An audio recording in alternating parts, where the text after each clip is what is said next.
All right, we're going to go ahead and get started. What we're going to be doing today is we're going to be doing a CA training on phone calls. The most common phone calls that we'll be getting are missed adjustments, people when they call to reschedule an adjustment, when they call to cancel an adjustment, or when a person calls to drop out of care. Those are the most common.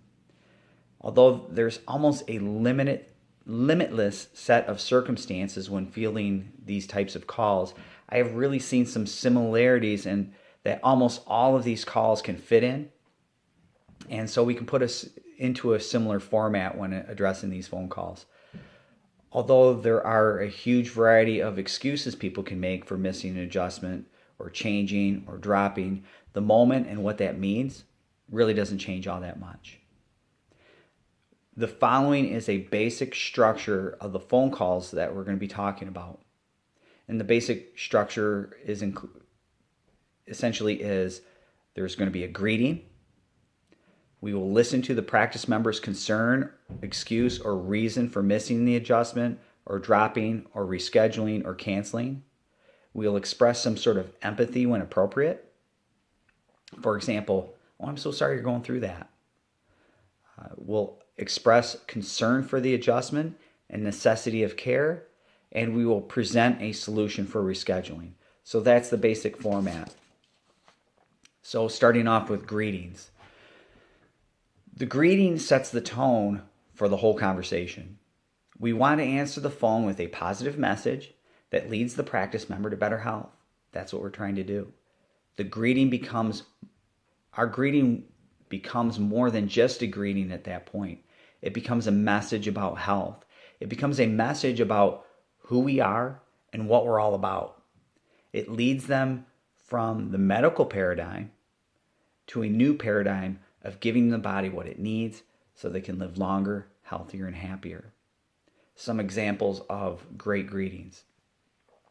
"Happy Healthy Monday at Chiropractic First. This is James. How may I help you?" "Adjustments keep you healthy. This is James. How can I help you?" "Better health, better life. Healthy families get adjusted. Adjustments keep kids healthy. Live longer, live better, get adjusted." These are all great greetings. And these are the things that we should have in our hip pocket and we should know and own. I would like to take a moment to note that often after the greeting, a practice member states, "Hey, this is Bob. How are you today?" Now, we have been trained through experience to say, "Great, how are you doing?" While this is fine outside the clinic, it will often lead to some time-consuming answers about things like their grandchildren, their problems with moles in the backyard, maybe they're having an infestation, how their car broke down with details of where, when, and all the different details that go along with that moment. This reply of "how are you" is very hard to break because it's super ingrained in our culture. Often, this comment of "how are you" will precipitate super long dialogues about their symptoms also, taking us away from other people who need our focus, who are standing right in front of us. It can also lead the practice member to focus on the symptom and not the solution. It can unwittingly lead them to drop because it sets the tone for what they are here for, and it makes them think that we're here to correct the symptom and not improve their health. So if the symptom leaves, they drop, and if it doesn't leave, then they drop. Every moment is important. Every time we're in contact with the practice member, it is an opportunity to dip them in the pool of better health. The outside world is constantly pulling them to focus on their symptoms, to neglect wellness. The outside world has if it ain't broke, don't fix it attitude. The greeting is huge.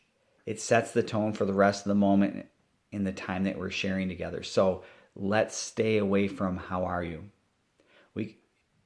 Oftentimes people think, "Well, geez, if I don't say 'how are you' back, that's a little awkward if you don't say that back."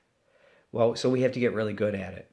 And we need to replace it with things like, "I'm great. Let's get you healthier so you can be great too." "I'm wonderful. How can I help you be wonderful too?" I'm healthy and happy. How can I help you?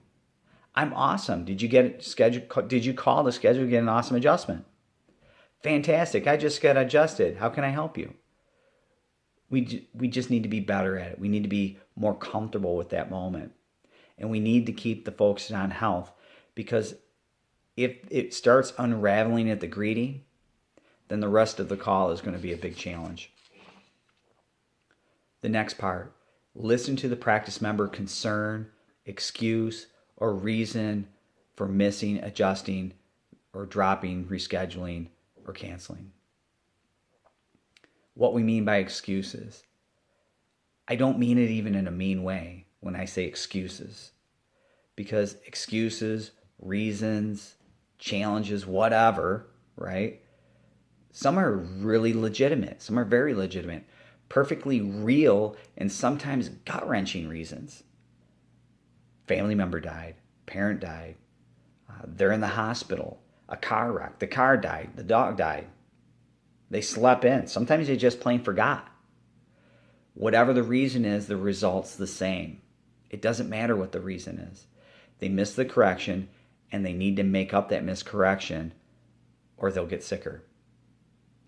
So that takes us to the next moment, expressing empathy when appropriate. Oftentimes, the reason for the misadjustment is very valid, sometimes even horrible. Sometimes the practice member is super sorry, right? They just slept in and oh my gosh, they feel so sorry, right? That they missed the adjustment. And because we are loving, caring creatures, we want to make the practice member feel better about the situation. So we say, no problem. Or we'll say, don't worry about it. Or my favorite, or certainly maybe my least favorite, is the combo, don't worry about it, no problem. Or the no problem, don't worry about it combo, kiss of death, right? That's exactly the worst thing that we can say. These comments, while the intention is honorable, what they do is they grease the slippery slope for the practice member dropping out of care. We do this, we say no problem or don't worry about it, because we feel we're empathizing with the practice member. Maybe we have had whatever challenges happen with the practice member happen with us, and we want to make them feel better. These comments, while unwittingly, it decreases the importance of the adjustment. They minimize the critical nature of the health of the spine and nervous system. It says to the practice member, it ain't nothing but a thing, baby. You don't have to worry about it, right? The missing that adjustment, it was no big deal anyways. We need to resist this at all costs. I'm going to say it again because it's so important. We need to resist this at all costs. It is critical that we resist this urge and replace it with something better.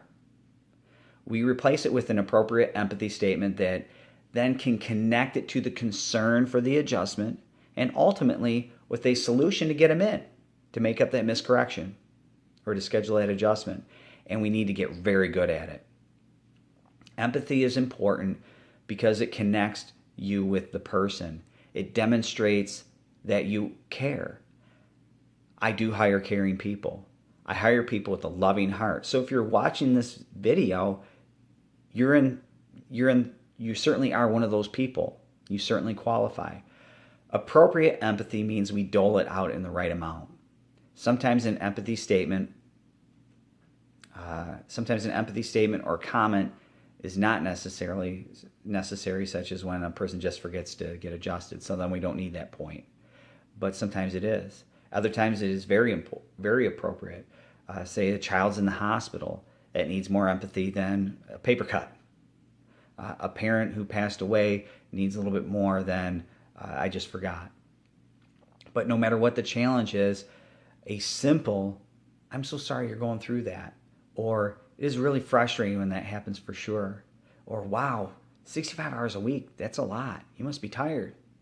These short comments lets the practice member know that they are heard and they are cared about.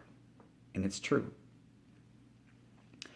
But what we want to do is we need to keep them short. That is the key word, short. We don't want to get caught up in a long conversation about their situation. We want to keep a short comment, a short empathy statement, and go quickly into the concern for the adjustment. So that brings us to express concern for the adjustment or necessity of care, the next section. Whatever the reason or excuse is, it is critical that we connect it to the necessity of care, no matter how big or how small the problem is, or no matter how big or how small the excuse is.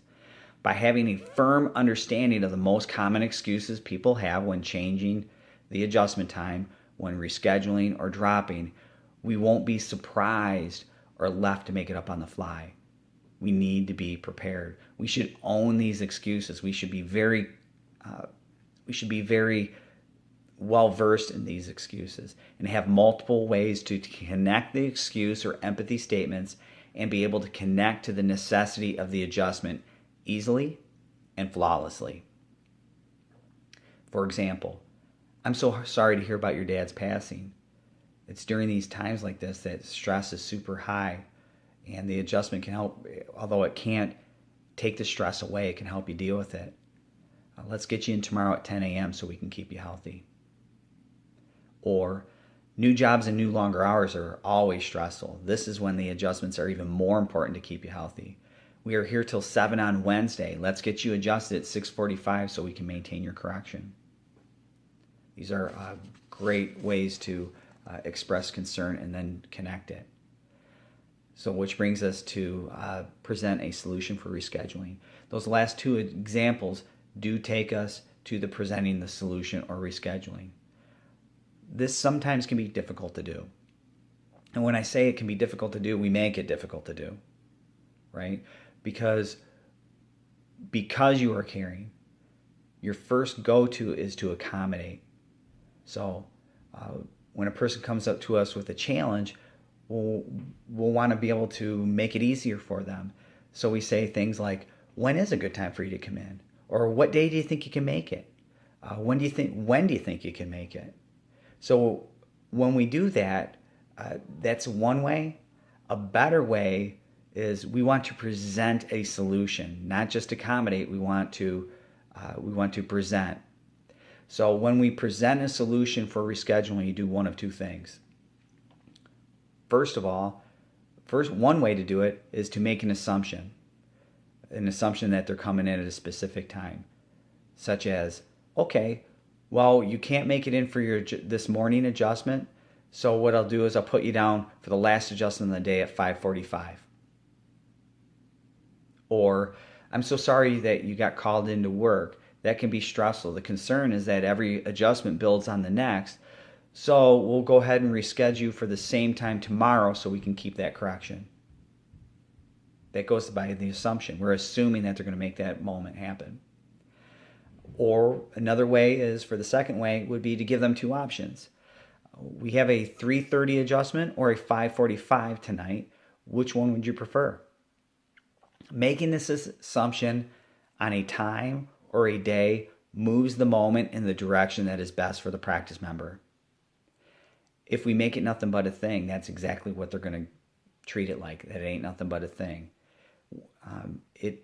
It will direct us, and it will move the practice member in the path. If we make it nothing but a thing, that is the path to a practice member dropping out of care. Now, when we do this, the practice member will either say yes, or maybe they'll say no, which is fine. But now it is assumed, even if they say no, it is assumed that the reschedule is important and that it is happening. We need to be in control of the solution, and we need to avoid questions like, what time works best for you? When do you think you can come in? What day do you think you could come in? While all these are okay in a sense, certainly I understand it and I get it, but all of them diminish the importance of the adjustment. All of them pander and don't promote health. It's almost like we're begging the practice member to come in, and I've seen it happen multiple times. What we want to do is too important. What our goal is too important to let that happen. So we need to present a solution and not accommodate. Now, so that that ends basic the basic format of most phone calls, and they'll take us to 95% of our phone calls.